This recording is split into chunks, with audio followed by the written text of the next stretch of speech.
মাঠে গিয়ে হঠাৎ দেখছ রসুনের পাতাগুলো সবুজ না থেকে ধীরে ধীরে হলদে হয়ে যাচ্ছে। তখন অনেকেই ভয় পেয়ে যায়, গাছ বুঝি শেষ হয়ে গেল।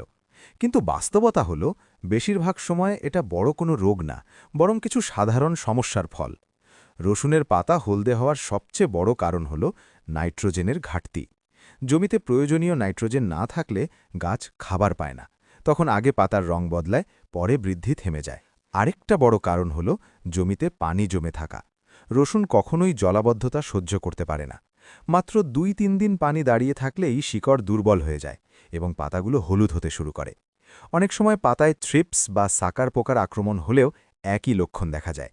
পাতার রং ফিকে হয়ে যায় আর গাছ দুর্বল দেখায়। এই সমস্যার সমাধান কিন্তু খুব সহজ। যদি নাইট্রোজেনের ঘাটতি থাকে, তাহলে ১০ লিটার পানিতে ২০ গ্রাম ইউরিয়া গুলে স্প্রে করো এবং ৭ দিন পর আবার একবার স্প্রে দিলে গাছ ধীরে ধীরে সবুজ হয়ে উঠবে।